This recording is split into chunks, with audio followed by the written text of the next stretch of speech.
आज की press conference को संबोधित करेंगे। मैं उनसे निवेदन करता हूं कि प्रेस कॉन्फ्रेंस कृपया प्रारंभ करें।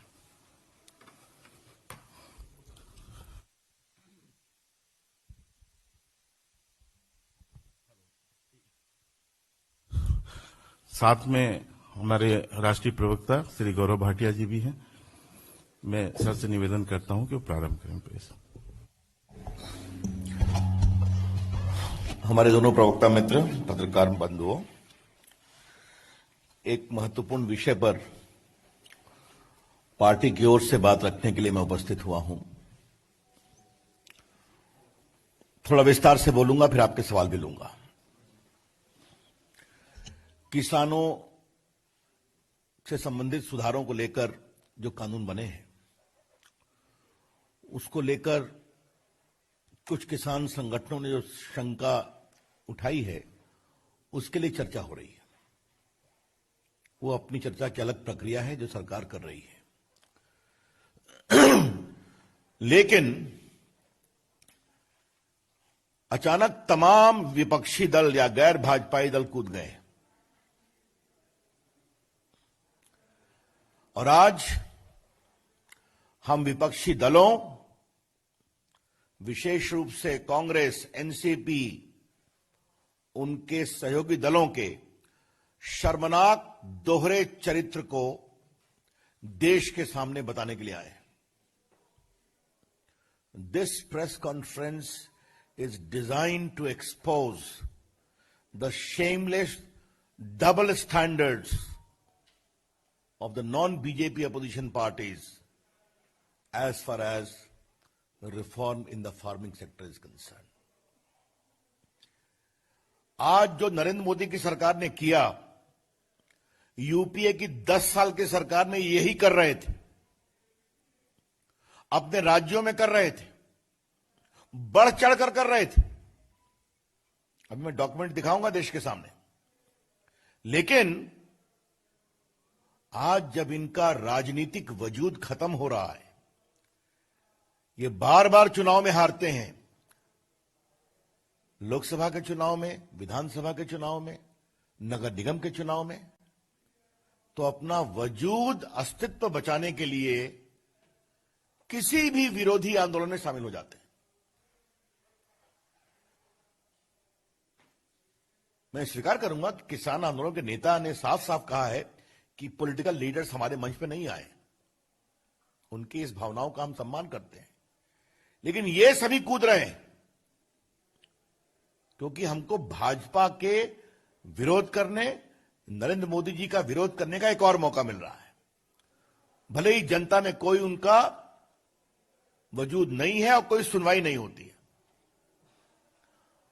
और ये सिर्फ किसान आंदोलन की बात नहीं है। अगर आप देखेंगे तो चाहे वो सीए का विषय हो या बाकी विषय हो या कभी शाहीन बाग का विषय हो या कोई और सुधार का विषय हो, कोई भी विषय हो तो ये खड़े हो जाते हैं। विरोध के लिए विरोध, opposing the Narendra Modi government for the sake of opposition, forgetting their own work and past in the past. तो आज हम आपके सामने कुछ सिलसिलेवार विषय को रखना चाहते हैं। देखिए, कांग्रेस पार्टी का 2019 के चुनाव का मैनिफेस्टो था। पूर्व में एक बार हल्की चर्चा हुई है। ये देखिए, इन्होंने साफ कहा है अपने पेज नंबर 17, अपने चुनाव घोषणा पर का point number 11, page number 17, point number 11, क्या कहा? Congress will repeal the agriculture produce market committee act and make trade in agriculture produce including exports and inter state trade free from all restriction. Congress party agriculture produce market act जो मंडी चलाते हैं उसको समाप्त करेगी और किसानों को अपने फसलों के आयात, निर्यात और व्यापार पर सारे बंधनों से मुक्त करेगी। अच्छा, कांग्रेस पार्टी की कभी कभी कलाबाजी समझनी चाहिए। मैंने अंग्रेजी पढ़ा, उसमें लिखा है कि हम रिपील करेंगे। जो हिंदी है उसमें लिखा हुआ है हम संशोधन करेंगे। ये देखिए आप, आज मैं चाहता हूं कि कांग्रेस पार्टी का दोहरा चेहरा देश के, ये उनके देखिए ओरिजिनल मैनिफेस्टो है उनके कांग्रेस पार्टी की, और इसमें मैंने अंग्रेजी पढ़ा, फिर पढ़ता हूं, मैंने पढ़ दिया, देखिए मैं अंग्रेजी पढ़ रहा हूं। Point number 11, page heading 7, agriculture, farms and farm labor. Congress will repeal the Agriculture Produce Market Committee Act and make trade in agriculture a state free from all restrictions. ये अंग्रेजी है। हिंदी में देखिए, कांग्रेस कृषि उपज मंडी समितियों के अधिनियम में संशोधन करेगी। अब कांग्रेस पार्टी के लोग जो ड्राफ्ट करते हैं, रिपील और अमेंडमेंट में अंतर नहीं समझते हैं, तो लगता है उनको कुछ आउटसोर्स करना चाहिए ड्राफ्टिंग को। ये मैं जरूर कहना चाहूंगा। अगर हिंदी भी मान ले तो संशोधन के पक्ष में वो थे, जो हमारी सरकार ने किया है। अब जरा आपको हम राहुल गांधी के कुछ वक्तव्य दिखाना चाहते हैं। हमने बार बार कहा था, ये देखिए 2013 में उन्होंने अपने सारे मुख्यमंत्रियों की बैठक बुलाई थी यूपी के सरकार ने, और उसमें क्या था, farmers can sell directly in Congress ruled states. ये राहुल गांधी ने अपने मुख्यमंत्रियों को निर्देश दिया था। Congress ruled states will delist fruits and vegetables from the agriculture produce market committee by January 15 and will give free choice to farmers. तो 2013 में जब उनकी सरकार थी, राहुल गांधी ने बुलाया था ये बैठक। ये आपकी जानकारी में रहना बहुत जरूरी है। तो कांग्रेस पार्टी का इतिहास क्या रहा है, ये मैंने आपको बताया, कुछ और बताऊंगा। अब जरा देश के वरिष्ठ नेता शरद पवार जी के बारे में कुछ चर्चा करने की इच्छा है, क्योंकि वो भी इसका विरोध कर रहे हैं। जब वो देश के कृषि और उपभोक्ता मामलों के मंत्री थे, एग्रीकल्चर एंड कंज्यूमर अफेयर्स, तो देश के सारे मुख्यमंत्रियों को चिट्ठी लिखी। अभी मैं आपको 2 चिट्ठी दिखाऊंगा जो उन्होंने 11 अगस्त 2010 को उस समय दिल्ली की मुख्यमंत्री शीला दीक्षित को लिखी, और फिर नवंबर में शिवराज सिंह चौहान को लिखी। देखिए, मैं एक पैराग्राफ पढ़ता हूं शरद पवार का। As you are aware, my dear Sheila ji, as you are aware, the agriculture sector needs well-functioning markets to drive growth, employment, and economic prosperity. This requires huge investment in market infrastructure, including cold chain. And for this, private sector participation is essential, for which an appropriate regulatory and policy environment needs to be in place. अतः इसमें मंडी act में बदलाव जरूरी है, private sector का आना जरूरी है, किसानों को कहीं मंडी में बेचने का अवसर मिलना चाहिए। ये सब इसमें लिखा हुआ है, और ये सब इसमें भी लिखा हुआ है। आपको बताऊं, शरद पवार जी ने शेखर गुप्ता को एक इंटरव्यू दिया था 2005 में यूपीए की सरकार में। उन्होंने क्या, देखिए सवाल क्या है और आंसर क्या है, मैं देश के सामने ले जाना चाहता हूं। What do you see the when do you see the APMC act being abolished? Agriculture produce market mandi act कब तक खत्म होगा? इन्होंने क्या कहा, my own assessment is it will take 6 months maximum. और क्या कहा, unless you are ready to amend the market act and allow the private sector to enter in this area, there will not be any financial support from government of India to the state. ये तो इस स्तर तक चले गए कि अगर मंडी act में सुधार नहीं करोगे तो भारत सरकार का वित्तीय सहयोग नहीं मिलेगा। ए पेनाल्टी वॉज प्रपोज, ये इनका इंटरव्यू है। तो आदरणीय शरद पवार जी, आप तो बड़े अनुभवी नेता हैं, कई बार मुख्यमंत्री रहे हैं, कई बार मंत्री रहे हैं केंद्र में। आपके दोनों पत्र मैंने पढ़ दिए, आपका इंटरव्यू पढ़ दिया। रिफॉर्म के आप तो नरेंद्र मोदी सरकार से भी अधिक दावा करते रहे हैं, और आज आप भी खड़े हो गए। तो इससे अगर शुद्ध राजनीतिक स्वार्थ की राजनीति अपना अस्तित्व बचाने के लिए कहा जाए तो कुछ अनुचित होगा क्या? I am giving you proper documentary evidence to show the utter duplicity of the opposition parties. सिर्फ अपना अस्तित्व बचाने के लिए नरेंद्र मोदी जी का विरोध करना है, भले किसान संगठन कहें कि आप मत आइए।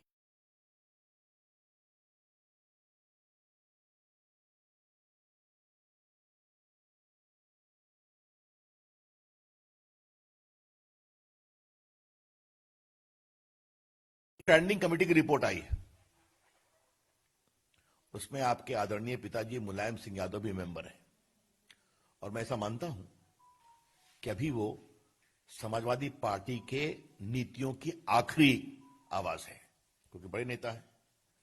उन्होंने भी बहुत साफ साफ कहा है उस रिपोर्ट में कि यह बहुत जरूरी है कि किसानों को मंडियों के चंगुल से मुक्त किया जाए।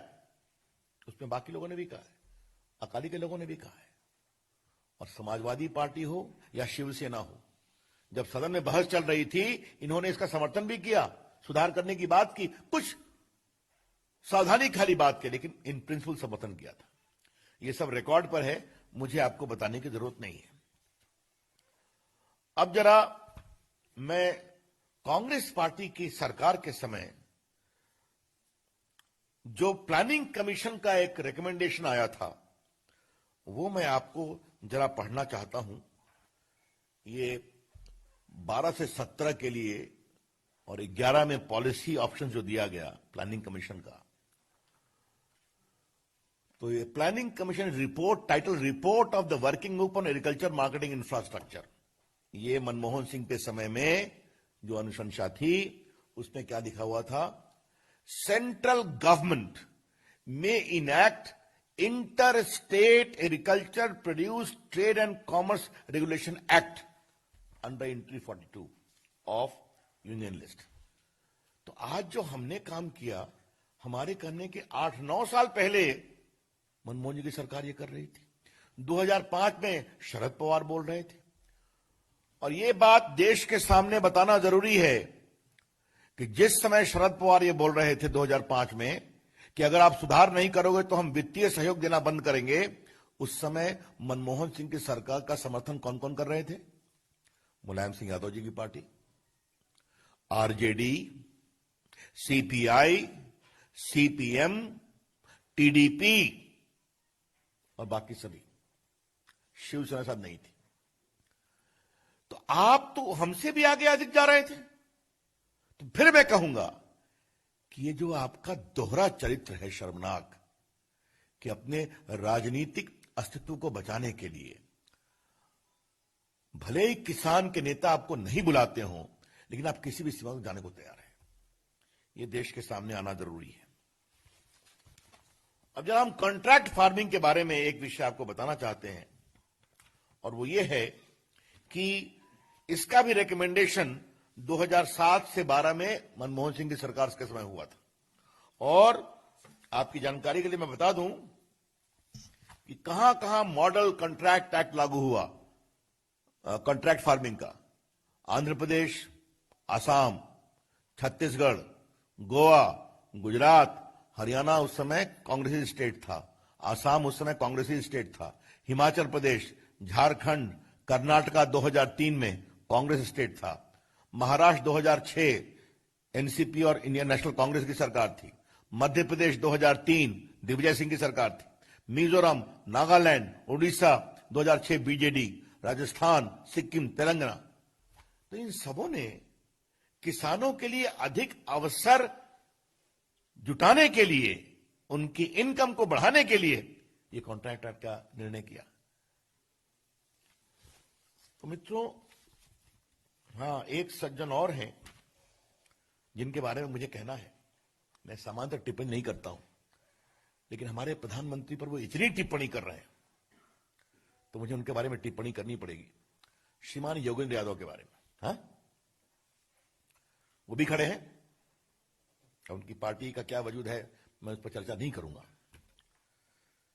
लेकिन देखिए, 3 साल हमारी सरकार के पूरे हुए तो उनका स्वराज अभियान का ट्वीट देखिए। मोदी सरकार washes its hands of APMC act, cite it as a state subject.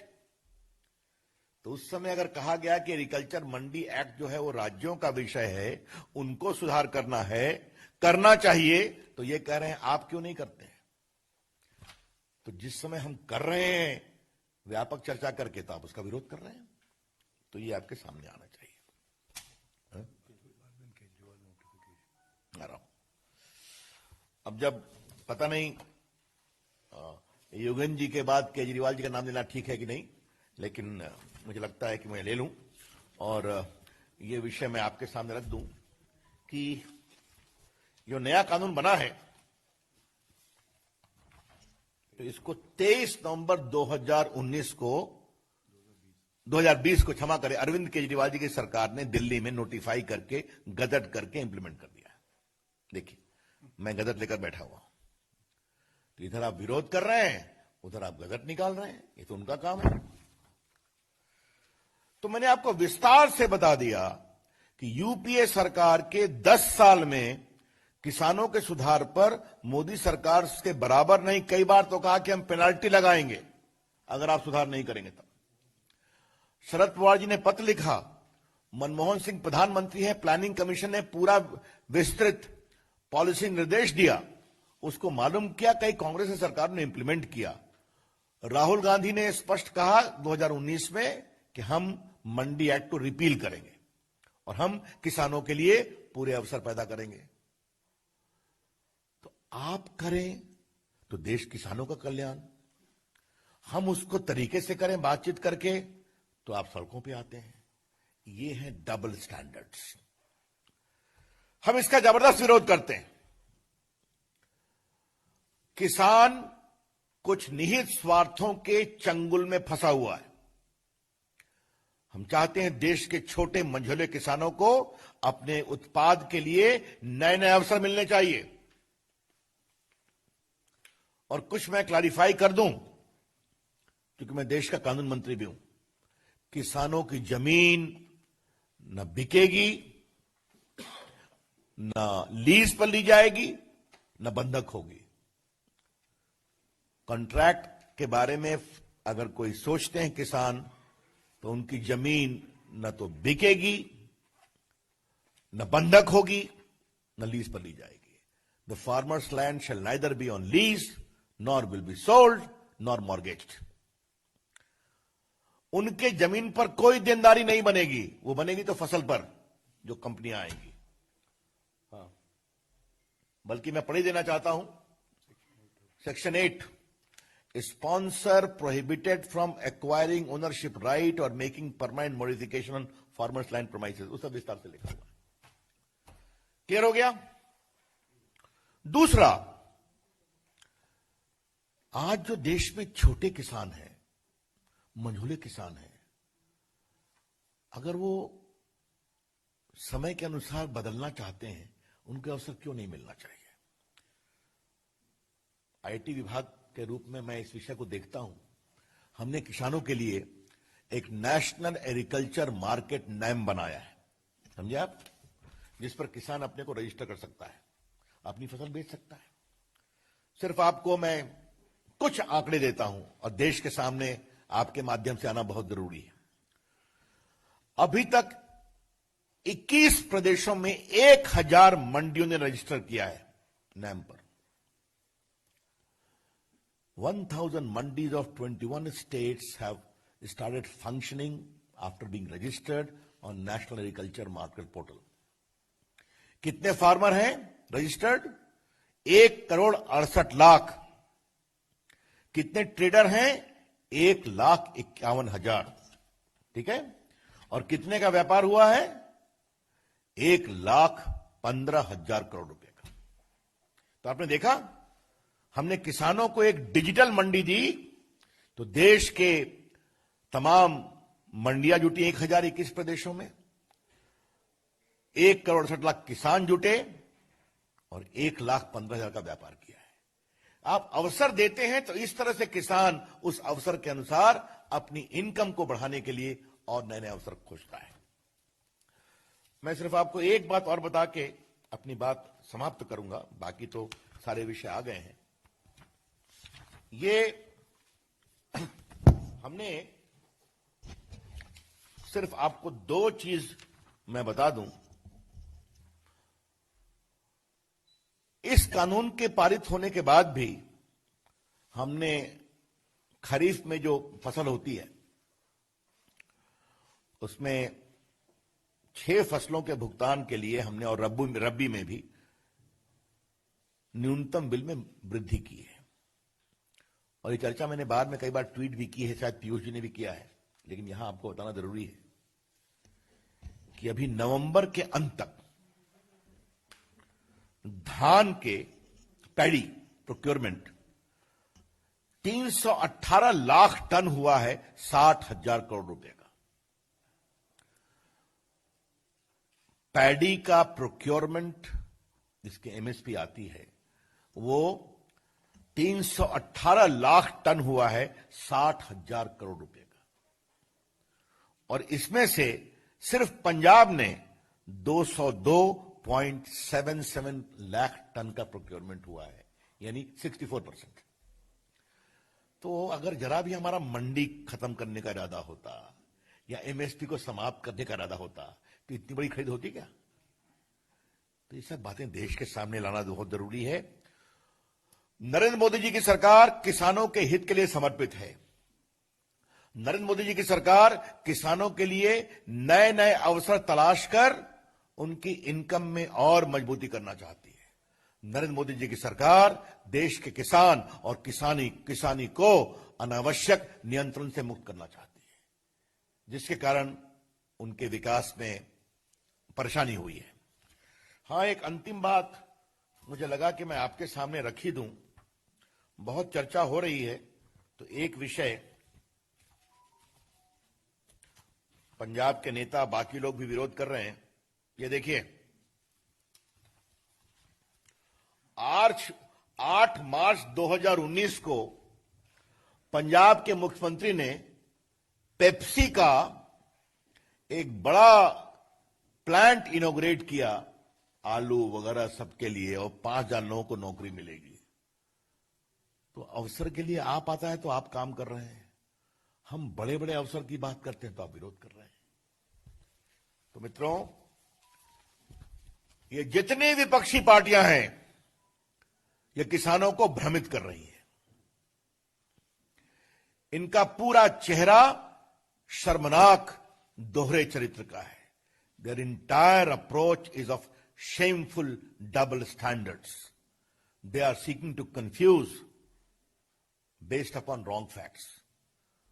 और दूसरी बात, जो काम आपने करने की कोशिश की, जो आपने पूरा नहीं किया, जिसको आप सही मानते थे, आज व्यापक चर्चा के बाद हम उसको आगे बढ़ा रहे हैं तो आप विरोध कर रहे हैं, सिर्फ अपना राजनीतिक अस्तित्व बचाने के लिए। हम उनके इन पूरी धारणा का पूरा विरोध करते हैं, उसकी भर्त्सना करते हैं, और देश का किसान सच्चाई को समझता है। धन्यवाद। I am open two questions now. हाँ, क्षमा करिए, थोड़ा मैंने विस्तार से बोला क्योंकि देश के सामने ये सारे सच जाने जरूरी थे।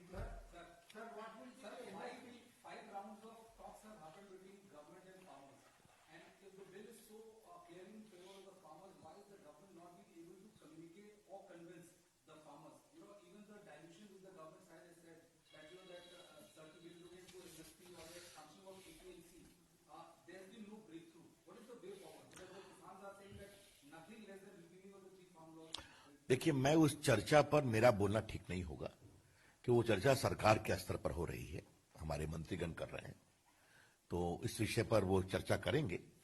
हमारा मन खुला हुआ है, लेकिन हमने कहा कि हमारा बिल्कुल प्रामाणिकता से मानना है कि ये पूरा कानून किसानों के लिए सहूलियत देता है, अवसर पैदा करता है।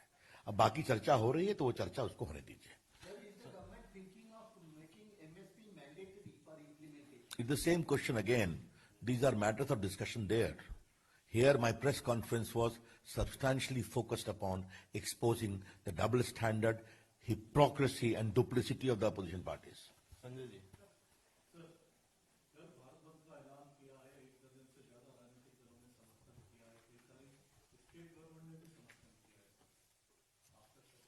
बार बार हारे हुए लोगों को अगर अपना राजनीतिक वजूद बचाने के लिए स्वार्थपरस्त एक दिन के लिए सड़क पर आना पड़े तो उनका अधिकार है, लेकिन जनता सच्चाई को समझती है। मैं तो फिर कह रहा हूं, अपोजिशन पार्टी के लोग देश का मूड समझें। क्या लोकसभा, क्या विधानसभा, क्या नगर निगम, बिहार में भी तो सब लोग लगे हुए थे ना उसी काम के लिए, तो मेरा प्रदेश। कश्मीर में वोटिंग, जनता ने वहां भी कितना खुल करके वोट दिया, आपने दिखाया है। तो इसके बावजूद अगर वो देश का मूड और मिजाज नहीं समझते हैं तो ये उनके ऊपर है।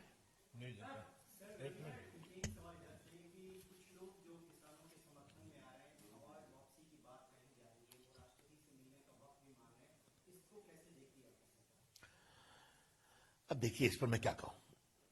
अवार्ड लेना, अवार्ड वापस करना उनका अधिकार है, लेकिन कुछ लोग अगर अवार्ड वापसी को अचानक प्रसिद्धि का मार्ग अपनाते हैं तो उनको, उनके ऊपर है, मुझे कुछ नहीं कहना उस पर।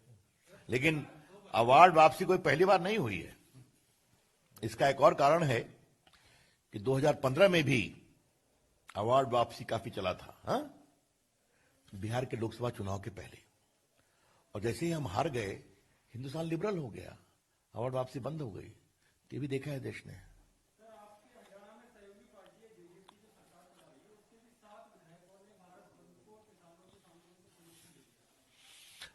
वो हमारी बहुत ही अच्छी सहयोगी पार्टी है और उनके नेता हमारे सरकार में मंत्री हैं, हमारी उनसे बातचीत होती है। उसका उत्तर देने के लिए मुझे प्रेस की जरूरत नहीं है। किसने? चलिए, वो सब हमारे संगठन की बातचीत होती रहती है। और कोई सवाल? एक मिनट भैया, आपने एक तो कहा सर कि व्यापक चर्चा के बाद आपने ये कानून बनाए थे, 3 बार आपने अपनी प्रेस कॉन्फ्रेंस में भी कहा। किसानों का ये कहना है कि हमसे कोई चर्चा ही नहीं की गई संगठनों का, नंबर 1। नंबर 2 कि जो कृषि राज्य मंत्री कैलाश चौधरी, उन्होंने कहा कानून वापस नहीं होगा, संशोधन कर सकते हैं। तो क्या सरकार संशोधन? मैं फिर आपसे कह रहा हूं, सरकारी स्तर पर किसानों के संगठन से जो बातचीत चल रही है उसको उस प्रक्रिया में चलने दीजिए। मेरा उस पर बोलना उचित नहीं होगा। एक मैं आ रहा हूं। मेरे ख्याल में जो हमारे सचिव हैं कृषि विभाग के, उन्होंने 29 किसान यूनियनों से बात किया। उसके बाद जून में 708 वेबिनार की मीटिंग हुई जिसमें 21,231 फार्मर आए थे। जुलाई 2020 में 873 वेबिनार मीटिंग हुई जिसमें 26,196 फार्मर्स आए थे। सब हम डिटेल्स है। अगस्त में मीटिंग 852 हुई, क्योंकि वेबिनार पर क्यों हो रही थी? क्योंकि कोविड था, आपको पता है। तो उसमें भी 852 वेबिनार हुए जिसमें 25,569 किसान आए थे। फिर मैं बता रहा हूं कि चर्चा हुई है। अब देखिए, मैं टोटल नंबर आप चाहते हैं तो 1,37,054 वेबिनार हुए जून से लेकर नवंबर के बीच में, जिसमें 92,42,376 लोग शामिल हुए। 92,42,376 लोग शामिल हुए। तो ये हम डिटेल्स आपको दे दिया। एक मिनट,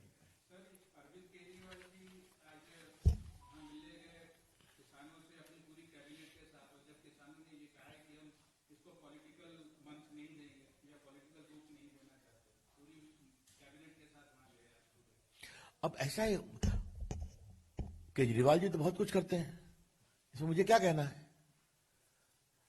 एक तो मैं वो नोटिफाई करते हैं। अभी मैं कह रहा था इन दोनों से कि मेरे बोलने के बाद ही इसको वो फिर डिनोटिफाई कर देंगे, ये भी हो सकता है। चलिए,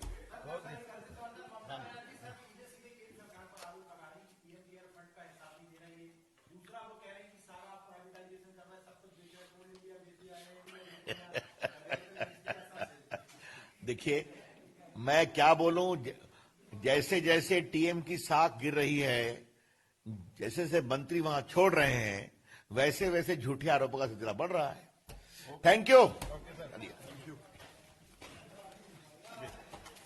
भाई प्रिंट को जरा देख लो, ये सब आना चाहिए। अरे बाप रे बाप।